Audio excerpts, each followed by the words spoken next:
afternoon friends, welcome back to my channel Sampada blogger. তো তোমরা কেমন আছো? আশা করি তোমরা সবাই ভালো আছো। আজকে শুক্রবার, তো আজকে 2টো বাজে। আমার এখনও রান্না হয়নি, কারণ আমি স্নান না করে রান্না করতে পারবো না।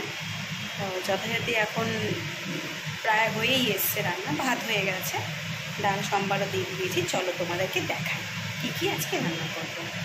চলো, এই দেখো, প্রথমে ডালটা সম্বাদ দিয়ে দিয়েছি, ভাত হয়ে গেছে, ডালটা সম্বাদ দিয়েছি। আর কাঁকরোল ভাজা করব, আর হচ্ছে আলুটাকে ভেজে রেখে দিয়েছি, আর একটু সোয়াবিন করবো। দেখেছ, সোয়াবিন করবো। তো যাই হোক, আমি আজকে একটু বেরোবো এই কারণেই বলছি তোমাদের। ফ্রেন্ডস, আমি তো সোয়াবিন অন্যভাবে করি, তোমরা কীরকমভাবে সোয়াবিন করো দেখো। আমি জাস্ট ওই তোমার জিরে, তেজপাতা, শুকনো লঙ্কা ফোড়ন দিয়েছি, আলুগুলোকে একটু ভেজে নিয়েছি, আর সোয়াবিনটাকে একটু সিদ্ধ করে নিয়েছি যাতে সোয়াবিনটা একটু সফট হয়।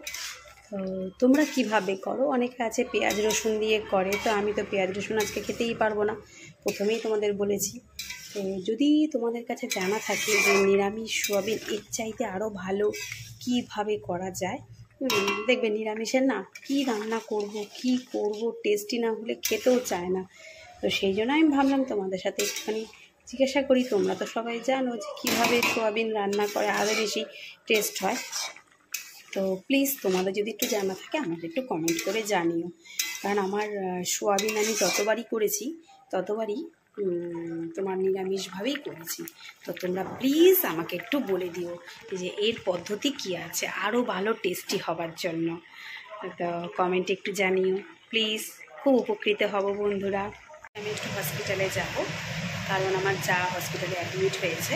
কিসের জন্য অ্যাডমিট হয়েছে, কী কারণে অ্যাডমিট হয়েছে, তোমাদের এই ব্লগটা আমি পরের ব্লগে দেব।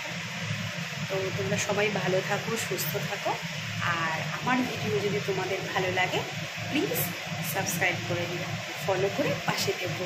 এই ছোটো বোনটা, দিদি বলো, যাই বলো, পাশে থেকো। তো চলো, টাটা, আমি রান্না করি, আবার বেরোতে হবে আমাকে। তোমরা ভালো থাকো সবাই, বাই।